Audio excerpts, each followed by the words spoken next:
Welcome to Athletes Lives Network. We're sitting here today with Elkhart Central High School standout basketball player James Scott. How you doing, James? What's up, man? How you doing? We got a lot of questions for you, man. Just want to get your background in basketball, your influences, and currently what you're doing now. First question is kind of give us some information on your childhood and your childhood involvement in sports. Okay, well, it all started off at the rec center, obviously, due to the fact that I lived in the project, so to speak. The rec center was right there in the neighborhood, so that's where it all started. Right across from the rec center, there was a field, small field that we played football in. Then we had this little lot that basically was a parking lot. It was everything that you needed at that time, but it had basketball courts, and we played kickball and football, things like that over there too. So that's where it all started down in the neighborhood, man. Just we playing football. We played football mostly, but until probably about my 6th grade, we started playing basketball more.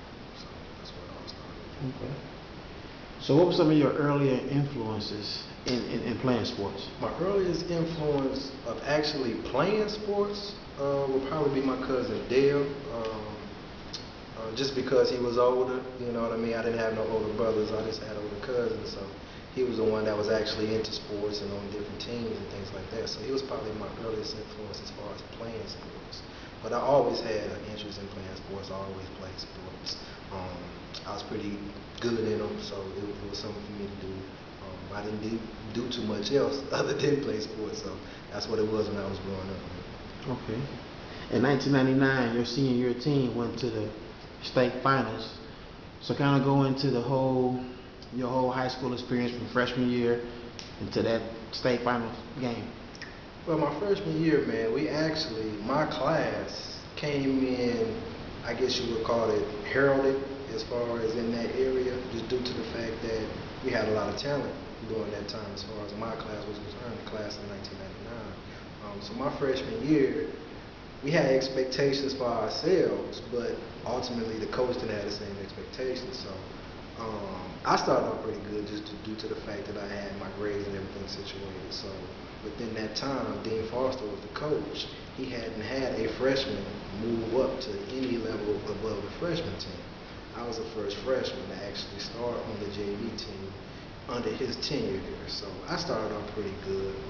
Did start off as far as the basketball part pretty good because I got hurt that first game. So I had to sit out that very first game. I didn't play till the second game of high school career. So freshman year was okay. We won the JV tournament. JV teams, don't do too much outside of just playing. So we had a little JV tournament up in Elkhart. We won that. Sophomore year, I kind of pretty much played JV, but I was on the varsity team too as far as dressing and things like that. Grades kind of slipped a little bit, so I didn't play as much as I was wanting to and as other people was expecting. But at the same time, my JV team was 18-2, so I wasn't really tripping. We won 15 in a row. During your sophomore year, what varsity players did you kind of look up to, or did you have any? My sophomore year, probably the main guy then, my sophomore year was, I would have to say Jarvis Blotch, homeboy from the crib. He was good, athletic, played the wing, played the post too, actually about 6'1", but he was big, so he was probably our best player at that time, my sophomore year. Okay. So your team went 18-2? Yeah, my JV team, man. We was killing, bro. 15 in a row to finish the season. 15 in a row? Mm-hmm. So what team did you guys lose to? We lost to Michigan City, which is crazy. I still remember this game because I didn't play in it due to some things going on with my coach. He was feeling like I was being non-social during the week, so he felt like he had to, make an example out of me. He didn't play me at all. They lost 32-31, double overtime, and I didn't play, and I was arguably the best player on the team. So we lost that game, and we lost our very first game against Warsaw. Okay.